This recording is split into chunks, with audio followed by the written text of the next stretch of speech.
தமிழ் கழுகு. அண்ணா பல்கலைக்கழக துணைவேந்தருக்கு எதிராக போர்க்கொடி தூக்கியிருக்காங்களாம் தற்காலிக பணியாளர்கள்.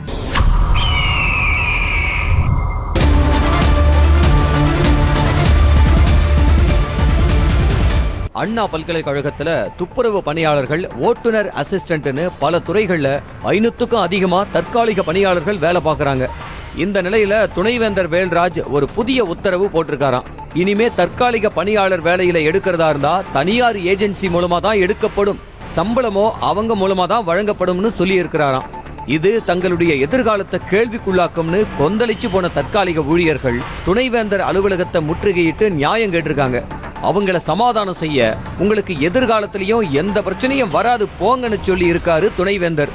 நீங்க இங்க துணைவேந்தரா இருக்கிற வரைக்கும் ஓகே சார், நீங்க போயிட்டீங்கன்னா வேற ஒருத்தர் வருவாரு, அப்ப எங்களை வேலையிலிருந்து தூக்கிட்டு புதுசா யாரையாச்சும் போட்டா நாங்க என்ன பண்றது சார்? யார்கிட்ட போய் முறையிடுறது? அந்த சட்டமே வேணாம், ஏஜென்சி கிட்ட ஒப்படைக்காதீங்க. அண்ணா பல்கலைக்கழகமே தற்காலிக பணியாளர்களை நேரடியா பணியில் எடுத்து சம்பளம் கொடுக்கும் நடைமுறையை தொடரணும்னு எழுதி கொடுக்க சொல்லி போர்க்கொடி தூக்கி இருக்காங்களாம்.